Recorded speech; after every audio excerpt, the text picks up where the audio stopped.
Good evening दोस्तों।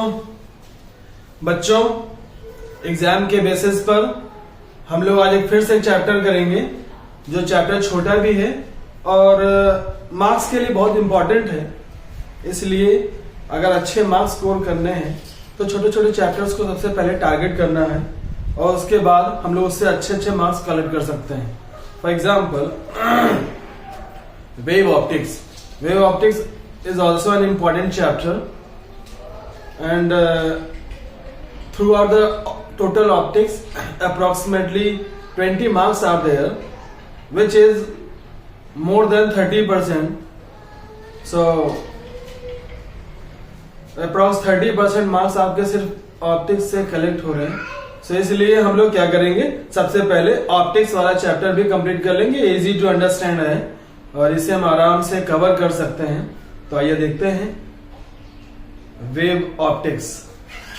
Wave optics में बहुत ज्यादा नॉलेज की डिटेल हम नहीं देंगे अभी फिलहाल, क्योंकि अभी एग्जाम का टाइम चल रहा है और एग्जाम के टाइम के बेसिस पर हम लोग कोशिश ये करेंगे कि कैसे मार्क्स स्कोर करें, उस बात पर फोकस करेंगे, ना कि पूरा चैप्टर डिटेल आउट करेंगे। इसलिए बहुत ही शॉर्ट टर्म में एग्जाम के बेसिस पर आइए हम लोग देखते हैं वेव ऑप्टिक्स का एग्जामिनेशन शॉर्ट। तो चैप्टर का नाम है हमारे पास वेव ऑप्टिक्स। वेव ऑप्टिक्स में हम लोग बात करेंगे ह्यूजेंस प्रिंसिपल पर डिस्कशन होगा। ह्यूजेंस ने क्या किया था, इन्होंने बताया कि लाइट एक्चुअली एक वेव है। इन्होंने लाइट के वेव एस्पेक्ट को इंपॉर्टेंस दिया था और उन्होंने बताया इनके बेसिस पर लाइट एक वेव है और वेव की कुछ खास बात है। जैसे इन्होंने बताया कि अगर इनके बेसिस पर, ह्यूजेंस के बेसिस पर लाइट बेसिकली एक मैकेनिकल वेव कंसीडर की गई है। तो यहां पर जब मैकेनिकल वेव कंसीडर की गई तो मैकेनिकल वेव का एक प्रॉपर्टी होता है कि it requires medium, but in case of mechanical wave medium कैसा होना चाहिए, फिजिकल मीडियम, मतलब सॉलिड लिक्विड गैस से बना हुआ कोई मीडियम। यहां पर कुछ और खास बात होगी, यहां पर हम मीडियम की चर्चा नहीं करेंगे, मीडियम में चलते समय वेव कैसे बिहेव करती है ये चर्चा करेंगे। तो सबसे पहले आते हैं इस चैप्टर को समझने के लिए हमारे पास सबसे पहला टर्म है वेव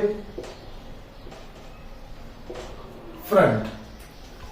ये वेव फ्रंट क्या है? वेव फ्रंट के लिए हम ऐसे मान सकते हैं कि मान लीजिए हमारे पास एक ये सोर्स है, सोर्स से सभी पॉसिबल डायरेक्शंस में डिस्टरबेंस प्रोड्यूस होगा और ये बनेगा सोर्स। तो इसका मीनिंग ये है कि सबसे पहले डिस्टरबेंस इसी में प्रोड्यूस होगी और यहां से डिस्टरबेंस आगे मीडियम में प्रोपेगेट होगा, एडवांसमेंट होगी, ट्रांसमिट होगा। तो यहां पर अगर मान लेते हैं कि वेव ये चल रही है, ये वेव गए, तो हम वेव में क्या करेंगे कि ये वेव के चलने की डायरेक्शन में, सारे पॉसिबल डायरेक्शन में हमने इसको सेंड कर दिया। अब हम कोशिश ये करेंगे कि यहां से चलने के बाद सेम फेज वाले मीडियम पार्टिकल्स को कलेक्ट करना चाहेंगे। तो यहां पर देखें कि एक बार वेव जाने के बाद लगभग ये पूरा आधा साइकिल इसने कंप्लीट कर लिया। हम यहाँ पर भी क्या करेंगे, आधी साइकिल कंप्लीट करेंगे, यहाँ पर भी आधी साइकिल का पार्टिकल कलेक्ट करेंगे, यहाँ पर भी एक आधी साइकिल का पार्टिकल कलेक्ट करेंगे और कलेक्ट करने के बाद इन सबको मिला करके एक सरफेस ड्रॉ कर देंगे। ये सरफेस यहाँ पर ये हमारे पास बोर्ड जो है वो 2D प्लेन है, लेकिन ये होता है 3D, इसका मतलब चारों तरफ। अब अगर यहां पर एक सरफेस हमने ड्रॉ कर दिया, इस सरफेस को हम एनवेलोप बोलेंगे, एनवेलोप। तो यहां पर ये जो हम लोगों ने ये जो पाथ मिला है हमें, ये पाथ, ये जो सरफेस मिली है, इसका नाम रखा गया है वेव फ्रंट। यही क्या है, वेव फ्रंट।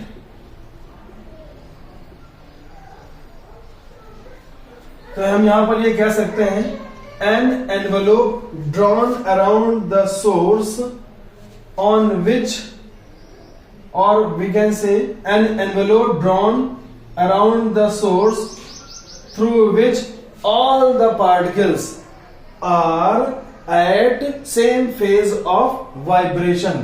तो ये जो हमारे पास एनवेलोप होगा इसी को हम बोलेंगे वेव फ्रंट, और ये जो वेव फ्रंट है, वेव फ्रंट पर एग्जिस्ट करने वाले जो पार्टिकल्स हैं या पॉइंट्स हैं, ये सारे के सारे बता रहे हैं हाइजेंस कि ये फिर से नए वेव की तरह बिहेव करेंगे और इनसे सेकेंडरी वेवलेट्स रिलीज होंगे। सेकेंडरी वेवलेट्स जब रिलीज होंगे, ये भी अपनी सभी पॉसिबल डायरेक्शंस में वेव रिलीज करेंगे। तो अब इनके अकॉर्डिंग भी हम यहाँ पर इसको सेंटर मान करके ऐसे एनवेलोप ड्रॉ कर सकते हैं। ये जो वेव फ्रंट अब आएंगे, ये कैसे बनाएंगे? तो हम मान लेते हैं कि इस सोर्स से निकलने के बाद वेव की स्पीड थी v और टाइम लगा, किसी भी डेफिनेट टाइम इंटरवल t के अंदर vt डिस्टेंस कलेक्ट करेंगे और vt डिस्टेंस कलेक्ट करने के बाद vt लेंथ एक्वायर करेंगे और उसको ऐसे ड्रॉ कर देंगे। तो हमें जितने पॉइंट मिलेंगे वो सारे के सारे सेम फेज में होंगे और सेम फेज में मिलने वाले सारे पार्टिकल को हम ऐसे सरफेस ड्रॉ करेंगे जो 3D सरफेस, जो कि सारे पॉइंट्स को कलेक्ट कर लेगा जो सेम फेज ऑफ वाइब्रेशंस में होंगे। तो उसी को हम बोल देंगे वेव फ्रंट। ये वेव फ्रंट बताता है कि आगे वाला वेव, फिर उसके बाद वाला वेव कहां जाएगा, किस डायरेक्शन में जाएगा। It mean the next position of waves, ये वेव फ्रंट इंडिकेट करेगा। ठीक है, अब ये तो हो गया वेव फ्रंट की कंडीशन। अब मान लेते हैं कि हम मान लें कि ये वेव है, सोर्स है, सोर्स से ये मीन पोजीशन, ये मीन पोजीशन, ये मीन पोजीशन। अभी हम सभी पॉसिबल डायरेक्शन में मीन पोजीशन ड्रॉ कर लेते हैं। ड्रॉ करने के बाद अगर वेव ऐसे चल रहे हैं,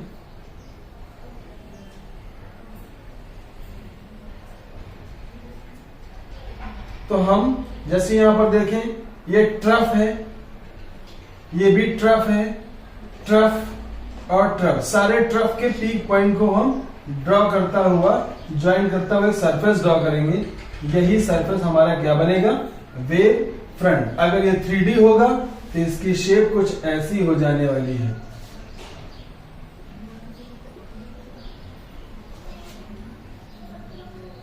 इस टाइप से। तो ये जो सरफेस बनेगा ये क्या बन जाएगा हमारे पास? Wave front. अब वेव फ्रंट का जो शेप होगा, ये वेव फ्रंट का शेप डिसाइड करेगा सोर्स, यानी वेव फ्रंट की ज्योमेट्री सोर्स डिसाइड करता है।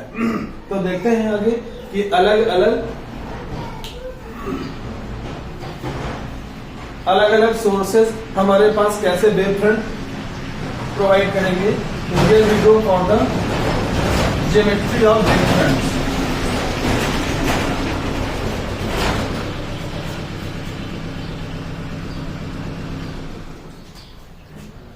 Here we go for geometry of wave fronts।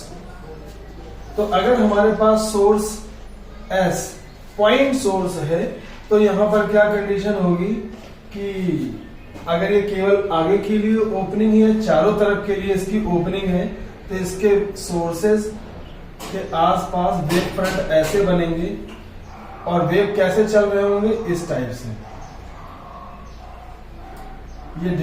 ये पहला वेव फ्रंट, ये दूसरा, ये तीसरा, और वेव हमेशा वेव फ्रंट के परपेंडिकुलर चलती है, यानी वेव फ्रंट का जो सरफेस होगा उसके परपेंडिकुलर वेव्स चलेंगे।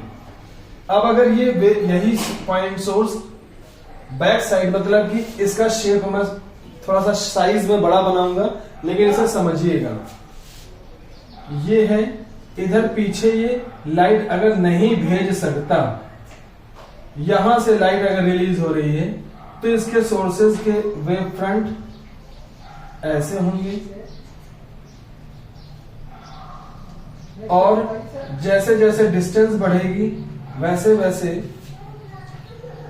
इनकी फ्लैटनेस बढ़ती जाएगी, और कुछ दूर आने के बाद ये लगभग फ्लैट हो जाएंगे। ये आपके वेव्स जा रहे हैं,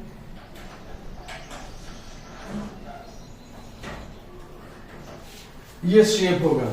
ये चारों तरफ से लाइट इमिट कर रहा है, ये पीछे लाइट इमिट नहीं कर रहा लेकिन आगे और है पॉइंट सोर्स की तरह।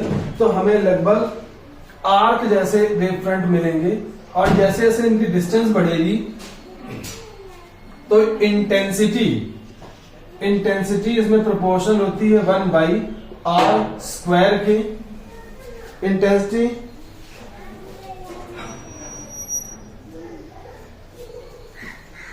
इंटेंसिटी इसमें r² के इनवर्सली प्रोपोर्शनल होती है और एम्पलीट्यूड प्रोपोर्शनल होता है 1/r²।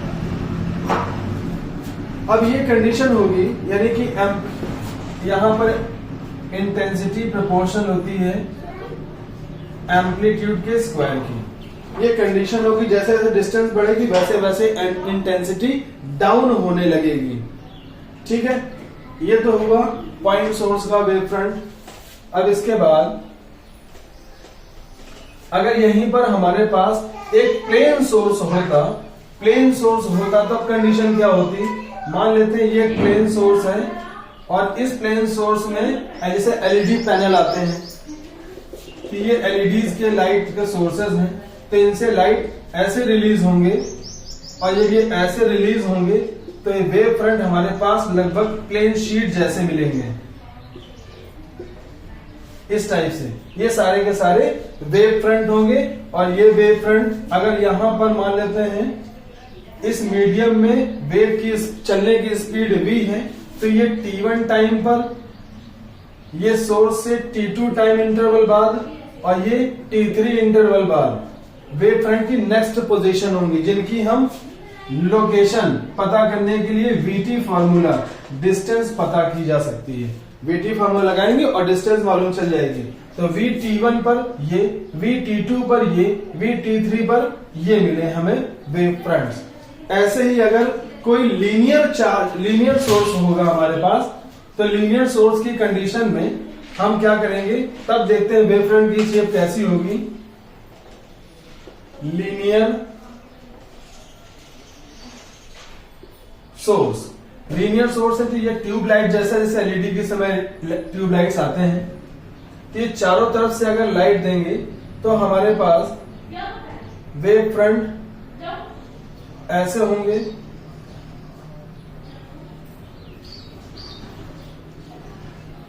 t1 टाइम इंटरवल बाद, अब t2 टाइम इंटरवल बाद बात करें तो इसकी VT2 ये जो लेंथ होगी D2 मान लेते हैं। VT1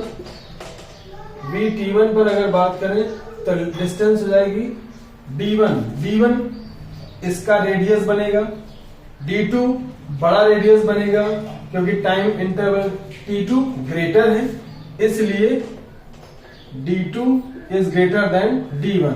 मतलब अब रेडियस ऐसे होने वाली है और ये वाली सरफेस बन जाएगी वेव फ्रंट, और ये हो जाएंगे सारे के सारे वेव के चलने की डायरेक्शंस, सभी पॉसिबल डायरेक्शन में।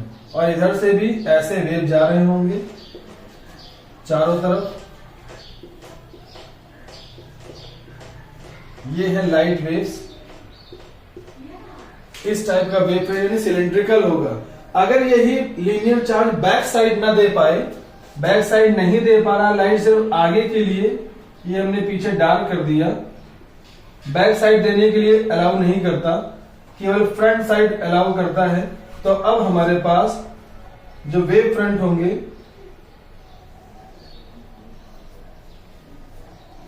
वो इस टाइप के होंगे।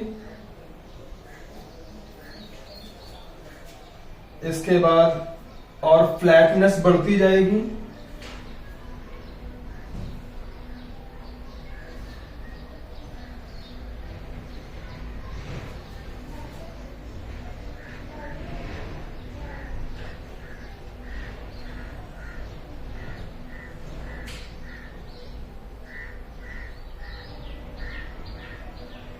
इस टाइप से, और सोर्स लाइट रेज ऐसे रिलीज होते जाएंगे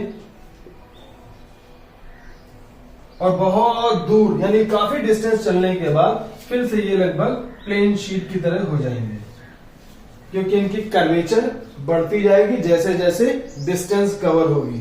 जब डिस्टेंस कवर होगी तो इंटेंसिटी वीक होने लगती है। यहां पर intensity is proportional to 1/r only. Linear में 1/r स्क्वायर, लीनियर प्लेन में या सिलेंड्रिकल हो या लीनियर सोर्स, अगर हमारे पास पॉइंट सोर्स होगा तो intensity proportional to 1/r square, अगर लीनियर सोर्स है तो इंटेंसिटी प्रोपोर्शनल टू 1/r, और जब प्लेन सोर्स होगा तो intensity proportional to r only. या कहें डिस्टेंस का कोई इफेक्ट पड़ता नहीं, I remains same for plane source. वजह क्या है भाई? वजह ये है, ये रहा प्लेन सोर्स और इससे जो भी लाइट निकलेगी वो लाइट बिल्कुल भी कम नहीं होगी चाहे जितनी डिस्टेंस पर चले जाए। तो इंटेंसिटी क्या होता है? Number of light rays trapped per unit area, इसको हम बोल देंगे इंटेंसिटी। और ट्रैप कितनी पर सेकेंड, कितनी उस पर यूनिट एरिया में लाइट हमारे पास मिल रही है, कलेक्ट हो रही है, उसी को हम बोलेंगे इंटेंसिटी। अब ये तो हो गए सारे के सारे वेव फ्रंट से रिलेटेड बातें। अब हम आएंगे कि ये वेव फ्रंट जब मीडियम में चलेगा तब क्या होगा। इसके लिए ह्यूजेंस ने क्या किया? अपना वेव थ्योरी दी, और वेव थ्योरी में उन्होंने बताया, क्या बताया है आइए देखते हैं। तो मैंने आपको वीडियो के स्टार्टिंग में ही पहले बता दिया था कि इसमें बहुत ढेर सारा नॉलेज डिस्कस नहीं होगा, सिर्फ एग्जाम से रिलेटेड बातें जो इंपॉर्टेंट हैं वो जरूरी हैं। ये जो हमने आपको इंटेंसिटी और एम्पलीट्यूड के रिलेशन बताए, हो सकता है इनसे ऑब्जेक्टिव क्वेश्चंस आपको मिल जाए। अब ह्यूजेंस वेव थ्योरी, अब क्योंकि ये मैकेनिकल वेव के फॉर्म में इन्होंने कंसीडर किया था, तो न्यूटन के according to Newton wave speed का फॉर्मूला होता है v equal under root coefficient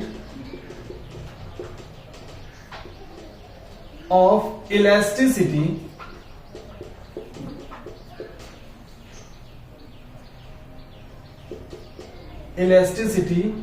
upon density. मतलब v इज इक्वल टू, हम E भी कह सकते हैं, कोएफिशिएंट ऑफ इलास्टिसिटी को, अपॉन d, और ये बन जाएगा हमारे पास फॉर्मूला। अब इस फॉर्मूले से ये मालूम चल रहा है कि जिस मीडियम की इलास्टिसिटी जितनी ज्यादा होगी उतनी उस मीडियम में लाइट की स्पीड ज्यादा होगी, जितना मीडियम का डेंसिटी कम होगा उतनी स्पीड ज्यादा होगी। तो इन्होंने क्या किया, an hypothetical medium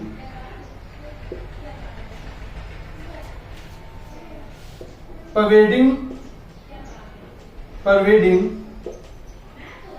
to all material. मतलब इन्होंने बताया कि चारों तरफ फैला सारे मीडियम, सारी बॉडीज में, सारे मटेरियल बॉडी में भी ये प्रेजेंट होता है। तो an hypothetical medium pervading to all bodies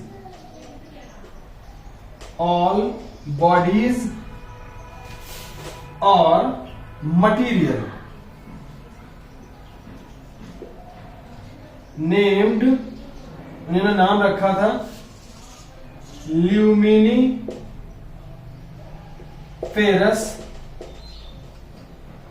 ether.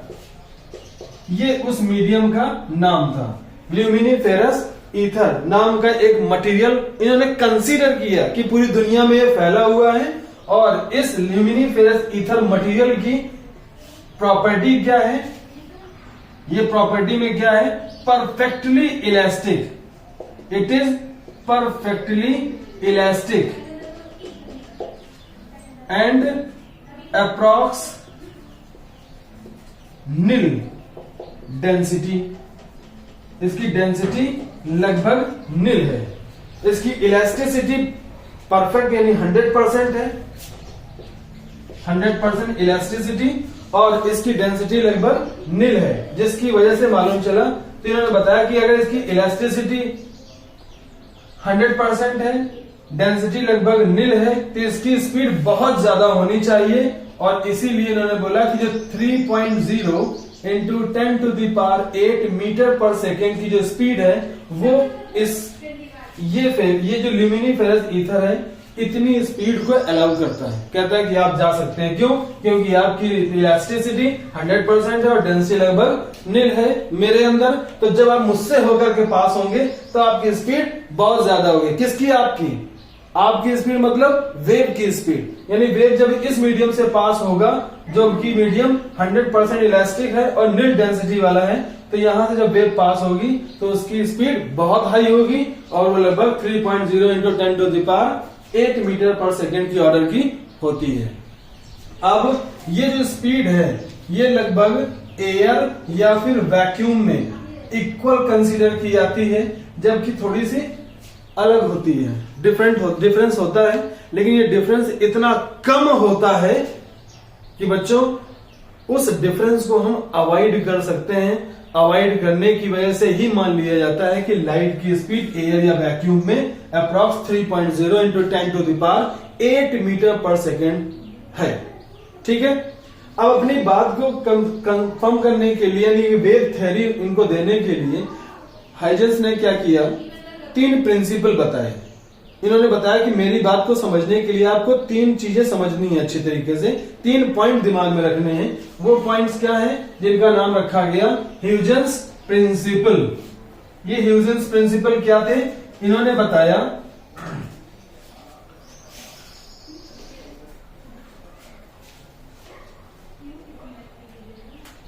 पहला पॉइंट बताया अपने इस प्रिंसिपल का कि जब भी सोर्स से लाइट रेज रिलीज होती हैं तो मीडियम के पार्टिकल वाइब्रेट होते हैं, और वो पार्टिकल जो वाइब्रेशन के सेम फेज में होते हैं उनसे पास होने वाला एक एनवेलोप ड्रॉ करें, वो एनवेलोप वेव फ्रंट होता है। When light comes out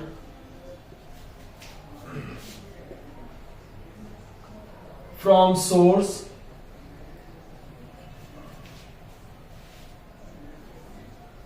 the particles vibrate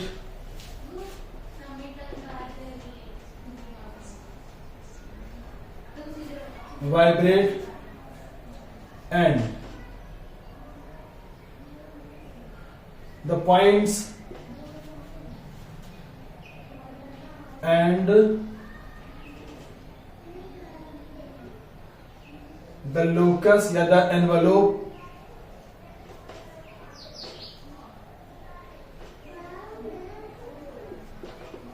drawn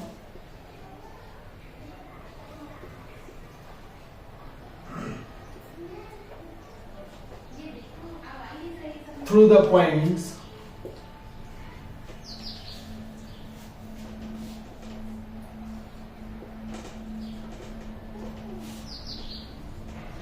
which are in same phase of vibration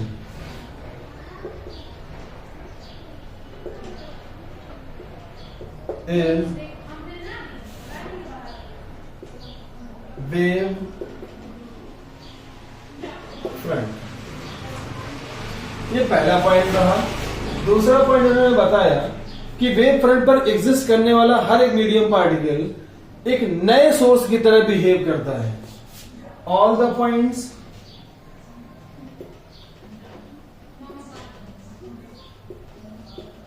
existing on wave front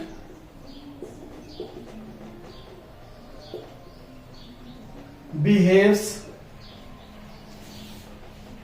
as a new source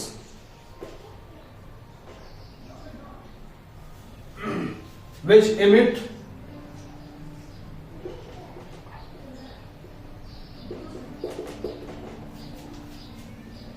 secondary wavelets, fresh यानी नई, fresh secondary wavelets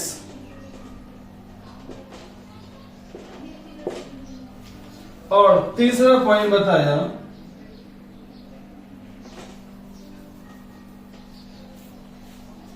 इसी में आप जोड़ सकते हैं secondary wavelets which travels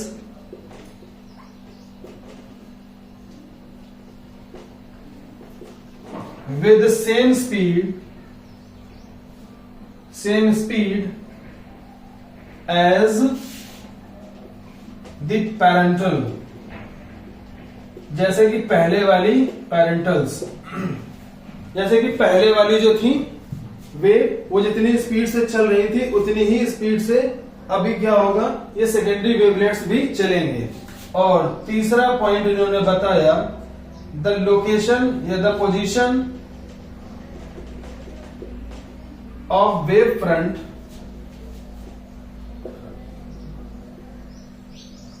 is the location of next light passes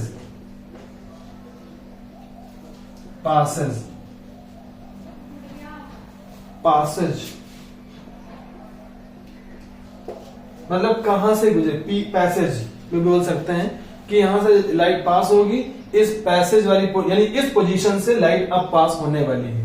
ठीक है, ये पॉइंट्स थे हमारे ह्यूजेंस प्रिंसिपल के, इन्हें अच्छी तरह से याद रखना है। कभी कभी एग्जाम में ये भी आते हैं, इनको डिटेल से समझना चाहिए। बस इतना ही है, ज्यादा कुछ खास नहीं। तो इतना समझना है, एक वेव फ्रंट होता है, वेव फ्रंट में एग्जिस्ट करने वाले पॉइंट जो होते हैं वो नए सोर्स की तरह काम करते हैं, और नए सोर्स से जो सेकेंडरी वेवलेट्स निकलते हैं, यानी नया सोर्स होगा तो नई लाइटें निकलेंगी, तो जो नई लाइटें निकलेगी उनको बोला जाएगा सेकेंडरी वेवलेट्स। और ये सेकेंडरी वेवलेट्स भी मीडियम में उसी स्पीड से चलेंगे जितनी स्पीड से पहले वाली वेव्स चल रही थी या लाइट रेज चल रहे थे। और इनका जब सबका वेव फ्रंट ड्रॉ करेंगे तो वेव फ्रंट बताता है कि लाइट जिस पॉइंट से आपने निकाला, सपोज आपने इस पॉइंट से निकाला है और ये है वेव फ्रंट, इसका मतलब यहां से निकलने के बाद लाइट यहां से जाएंगी, पैसेज भी बोल देते हैं। ठीक है, तो ये हो गई लोकेशन। ठीक है, अब आगे देखते हैं कि ह्यूजेंस ने अपनी इन पॉइंट्स के बेसिस पर कैसे जस्टिफाई किया कि नहीं जो मैं मेथड बता रहा हूं वो सही है। चलिए आइए देखते हैं। तो उसके according we have to justify और we have to study the verification provided by the Huygens for the light as a wave. तो इन्होंने सबसे पहले क्या किया, लॉ ऑफ रिफ्लेक्शन को प्रूफ करके दिखाया अपने इन्हीं पॉइंट्स के थ्रू। लॉ ऑफ रिफ्लेक्शन में इन्होंने बताया कि लॉ ऑफ रिफ्लेक्शन के लिए हमने एक ये रिफ्लेक्टिंग सरफेस बनाई, और इस रिफ्लेक्टिंग सरफेस में हमने क्या किया, एक प्लेन वेव फ्रंट इंसिडेंट कराया। प्लेन वेव फ्रंट ये आ गया और इसके परपेंडिकुलर लाइट रेज आते हैं, ये परपेंडिकुलर लाइट रेज आए। अब ये जो मेरा हाथ है, ये मेरा हाथ समझ लीजिए कि लाइट है, और ये जो पंजा है जो ऐसे परपेंडिकुलर है वो है वेव फ्रंट। तो वेव फ्रंट ऐसे आएगा, इस तरह से यहां से आ रहा है और आया जब सरफेस से मिला तो सरफेस के साथ इसने एंगल बनाया है i, that will be considered as angle of incidence i. Draw the perpendicular, here we have the same angle i. And अब ये जो पॉइंट हमने मिले ए और B, A B wave front है प्लेन, ये ए बी वेव फ्रंट में ए और बी हमने दो पॉइंट्स कंसीडर किए, तो एक ए से और एक बी से सेकेंडरी वेवलेट्स रिलीज होगी। अब हम उसमें से एक सभी पॉसिबल डायरेक्शन में ये इमिट करेंगे, लेकिन हम सिर्फ एक रे को लेकर चलेंगे। क्योंकि जितने भी लाइट रेज प्रोड्यूस करें वो कम ही है। Infinite number of sources light rays release होते हैं सोर्स से। तो अब यहाँ पर क्या करेंगे, यहां से ए वाली लाइट रे, अगर सपोज इस वेव फ्रंट की इस मीडियम में स्पीड है v, तो ए से जो लाइट रे निकलेगी उसको कुछ टाइम लगेगा सरफेस तक पहुंचने में। ये आ गई सरफेस तक, तो टाइम अगर लगा t, तो vt लेंथ हो गई d की। ये वो डिस्टेंस है जो इसने ट्रेवल किया है। तो ये तो आ गई, लेकिन b से आने वाली वेव, b से रिलीज होने वाली सेकेंडरी वेवलेट्स कहां जाएंगे? तो अगर ध्यान दें तो इधर तो जाने का कोई चांस ही नहीं, क्योंकि ये रिफ्लेक्टिंग सरफेस है, ओपेक मीडियम है, तो अंदर लाइट रे जा नहीं सकती। बची इतनी ओपनिंग, इससे पीछे नहीं जा सकती है। इधर वाला जो एंगल में हमने बनाया है साइन, समझ लीजिए कि इधर से ऐसे ऐसे लाइट रेज रिलीज होंगे। अब जब इधर जाएंगे तो किधर पहुंचेंगे? तो हमने क्या किया, लाइट की स्पीड कितनी है v, यानी इससे भी रिलीज होने वाली लाइट इसी स्पीड से चलेगी। ए से b डैश तक पहुंचने में टाइम कितना लग गया t, तो vt is equal to d हुआ। हमने यहां पर रखा कंपास, समझ लेते हैं, कंपास लिया और d डिस्टेंस एक्वायर की और एक आर्क लगाएंगे। ये हमने आर्क लगा दिया और ये आर्क का हमने यहां से टेंजेंट ड्रॉ किया। अब इस टेंजेंट को यहां से, ये पॉइंट ऑफ कांटेक्ट हुआ टेंजेंट और आर्क का, तो यहां पर मिला दीजिए। इसका मीनिंग लाइट रे अब ऐसे जाएगी, ये वहां से निकलने वाली लाइट रे ऐसे जा रही है, और अब हमारा नया वेव फ्रंट इधर बनकर तैयार हो गया। ये लाइट रेज जा रहे हैं और ये B डैश और A डैश बनेगा नई पोजीशन वेव फ्रंट AB की, यानी AB वेव फ्रंट इस रिफ्लेक्टिंग सरफेस से स्ट्राइक होने के बाद अब A डैश B डैश इधर बन जाएगा। जब हम इसको एग्जाम में करेंगे तो ध्यान क्या देंगे, ये 90 डिग्री का शो करना जरूरी है, ये 90 डिग्री शो करना जरूरी है। क्यों? क्योंकि यहां पर हमने d डिस्टेंस ली थी, तो ये आर्क लगाया था, तो ये प्रोपोर्शन a डैश b बनेगी रेडियस, और रेडियस, और ये है a dash b dash tangent. तो टेंजेंट और रेडियस हमेशा परपेंडिकुलर होते हैं। इसके बाद ये एंगल I है, तो ये वेव फ्रंट है, तो वेव फ्रंट का ये एंगल हम मानेंगे R, और यहां पर परपेंडिकुलर, इधर भी लोकेशन R, ये बना देंगे। अब इसको हम जस्टिफाई करें कि भाई एंगल I और एंगल R इक्वल है। तो सोचो, इन दोनों पीसेस को हम अगर अलग लिख दें, आप एग्जाम में बिल्कुल भी ऐसा नहीं करेंगे, इसी में शो करेंगे। एग्जाम में करते समय डायग्राम बनाएंगे, बाकी जो मैं क्लैरिफिकेशन दूंगा वो लिखेंगे। ये A dash B dash B, ये A B और B डैश, इसमें इसका ये एंगल 90, इसमें ये एंगल 90। A से B डैश तक पहुंचने में टाइम कितना लगा था t, तो इसकी लेंथ कितनी हुई थी, t टाइम में कितनी डिस्टेंस चला था, vt के बराबर। तो ये डिस्टेंस भी vt के बराबर चलेगी, क्योंकि यहां पर भी एग्जिस्ट करने वाला वेव फ्रंट का पॉइंट जो राइट रिलीज करेगा वो भी सेम स्पीड से चलेगा, तो इसकी भी लेंथ कितनी हो गई, vt इक्वल d। AB और B डैश, B डैश दोनों ट्रायंगल के लिए कॉमन साइड हैं, तो हम इसको प्रूव करेंगे। प्रूव किया, ये हम नहीं कर रहे, ऐसा ही जस्टिफिकेशन ह्यूजेंस ने दिया था। तो प्रूफ में क्या लिखेंगे, in triangle AB dash and triangle A dash B dash and B, इन दोनों ट्रायंगल में देखिए एंगल A और angle A dash, A angle A equal angle A dash, both are equal to 90 degree. Second condition, A B dash equal B dash A dash, A B dash B A dash. B से A dash की length कितनी है, दोनों equal होंगे क्योंकि दोनों की length है VT, और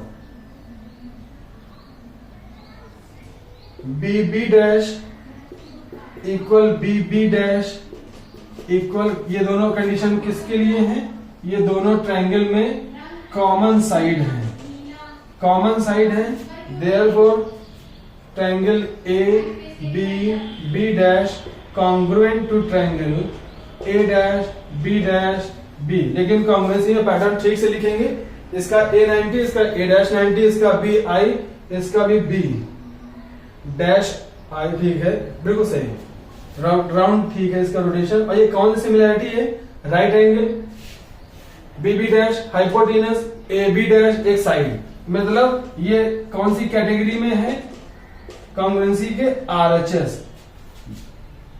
सो इसका इस ट्रायंगल में ये एंगल इस ट्रायंगल का ये एंगल इक्वल होगा, तो लिखेंगे so angle B equal angle B dash, मतलब that is I equal R।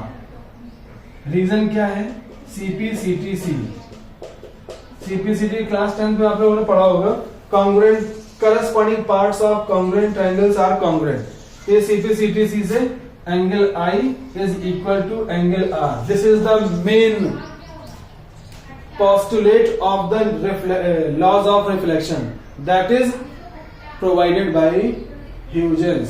ये जस्टिफाई कर दिया इन्होंने, तो यहां से इस लॉ को मान लिया गया। जब आप एग्जाम में करेंगे ये लगभग 3 नंबर का आएगा ISC में, अगर आता है तो।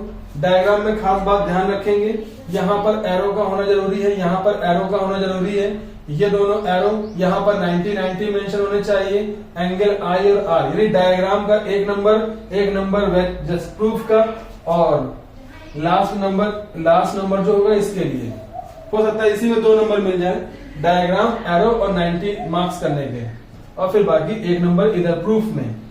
इसके बाद ये लिख सकते हैं यहां से कि एंगल ऑफ इंसिडेंस, ये जो I है इसी के लिए लिखेंगे angle I is equal to angle R। I think आपको अच्छी तरह समझ में आया होगा। अब आगे देखते हैं लॉ ऑफ रिफ्रैक्शन कैसे इन्होंने प्रूव किया। लॉ ऑफ रिफ्रैक्शन को इन्होंने कैसे अपने प्रिंसिपल से जस्टिफाई किया। तो प्रिंसिपल से जस्टिफाई करने के लिए इन्होंने बनाया, ये रिफ्रैक्टिंग इंटरफेस है, ये सरफेस रिफ्रैक्टिंग इंटरफेस है, इसमें एक plane wave front obliquely incident होता है, इंसिडेंस होता है, ये बन जाता है एंगल I। यहां पर फिर से वही एंगल I, लाइट रे इधर आएगी, ये मीडियम नंबर 1 है और ये है मीडियम नंबर 2, और ये सरफेस क्या होगी, रिफ्रैक्टिंग इंटरफेस। यहां तक लाइट रे आई, अब ये आई तो ये नीचे वाला मीडियम कैसा होगा, अब ट्रांसपेरेंट होगा, तो इससे आने वाली लाइट रे ढेर सारी इसके अंदर से रिलीज हो जाएंगी। लेकिन दोनों मीडियम डिफरेंट है, इसलिए दोनों मीडियम में स्पीड हम मान लेते हैं इसमें कितना है V1 और इसकी है V2।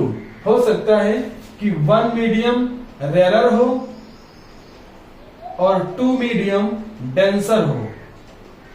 डेंसर होगा, अगर ये कंडीशन हमने मानी तो इसका मतलब ये है कि V2 is less than V1। यहां से यहां तक इसको आने में लगा टाइम T। इफ ये हो गया पॉइंट A, ये पॉइंट B, A से आने वाली लाइट रे या वेव B डैश तक पहुंचने में अगर टाइम लेती है B dash, if the light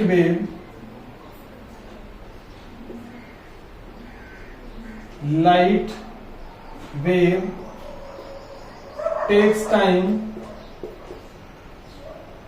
T from A to B, यानी A से B तक पहुंचने, A से B डैश तक पहुंचने में टाइम लगता है T। So then A B dash की लेंथ कितनी हो जाएगी, v1t for the same time interval. Okay, गलत जगह लिख दिया मैंने। If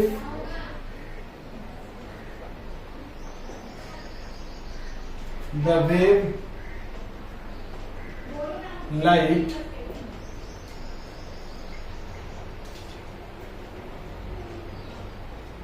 reaches A to B in time t, then AB dash is equal to कितना हो जाएगा, v1t। in same time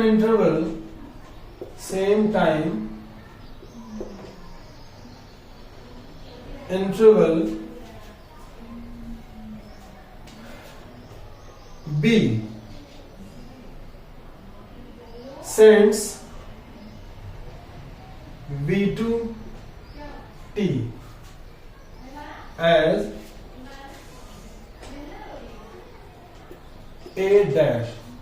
तो यहां से बीज है, हम क्या करेंगे, v2 dash equal d distance collect करेंगे और इस d डिस्टेंस का आर्क लेंगे और आर्क को यहां लगा देंगे और यहां से टेंजेंट ड्रॉ करेंगे। अब जहां पर ये आर्क और टेंजेंट ज्वाइन करते हैं उस पॉइंट को यहां से हमने मिलाया, ये हो जाएगा 90, इधर ये 90,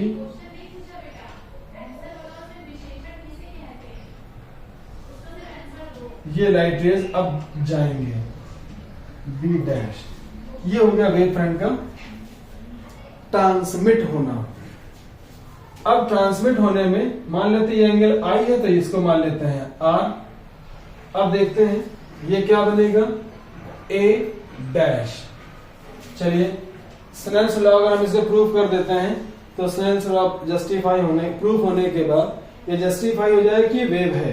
तो आइए देखते हैं, in triangle A B B dash sine I equal, ये परपेंडिकुलर बनेगा और ये हाइपोटेनस, तो A B dash upon B B dash. A B dash की लेंथ कितनी होगी, v1t और बी बी डैश वही से ही लिखते हैं। Now in triangle A dash B B dash sine R equal A dash B dash upon B B dash, ये कितना बनेगा, v2t upon B B dash. Now हम लोग फाइंड करेंगे sine I upon sine R, कितना हो जाएगा, v1t upon B B dash whole divided by v2t divided by B B dash. B B dash cancel, t से t cancel, then we have v1 upon v2। This is the speed, लिखेंगे इसके आगे as light speed is fixed in definite medium. Definite medium, हर एक medium में light की speed fixed होती है, इसलिए सेम पेयर ऑफ मीडिया के लिए for same pair of media v1 upon v2 हमेशा कैसा रहेगा, कांस्टेंट। और यही हमें मिला यहां पर कि sine I upon sine R equal v1 upon v2 is equal to constant. यही था हमारे पास इसी को हम बोलते हैं स्नेल्स लॉ। तो लिखेंगे स्नेल्स लॉ वेरीफाइड। अब वेरीफाई हो गया, ये प्रूफ हो गया। ये था आपका वेव ऑप्टिक्स का इंट्रोडक्टरी चैप्टर। इससे भी काफी क्वेश्चंस आते हैं और हम आगे फिर और भी बातें करेंगे। इतना थ्योरेटिकल पोर्शन यहाँ पर हो जाएगा। न्यूमेरिकल के लिए बहुत ज्यादा दिक्कत नहीं है, बस ध्यान देंगे कि कुछ चीजें हैं, जैसे सोर्स, अगर सोर्स से आ रही लाइट तो उसकी फ्रीक्वेंसी फिक्स्ड होगी, क्योंकि फ्रीक्वेंसी लाइट की सोर्स डिसाइड करता है, ना कि बीच में आने वाले कोई भी अदर फैक्टर। सो अगर आपको ये वीडियो अच्छा लगा हो तो जरूर से जरूर लाइक कीजिएगा, अपने फ्रेंड्स को शेयर कीजिएगा। शायद आपके शेयर करने से दूसरे की प्रॉब्लम सॉल्व हो जाए और आपको भी अगर अच्छा लगे तो। और चैनल को सब्सक्राइब करना मत भूलिएगा और नोटिफिकेशन जरूर लीजिएगा, ताकि आपके फर्दर जो और वीडियोस होंगे आपको मिलेंगे। और जल्दी ही मैं एग्जाम के लिए आपको ढेर सारा मटेरियल प्रोवाइड करूंगा। लगभग 40 से 60 मार्क्स तक के 40 या 50 मार्क्स तक का मटेरियल मैं आपको दूंगा, जिसे आप एग्जाम में आसानी से मार्क्स कलेक्ट कर सकें। Thank you.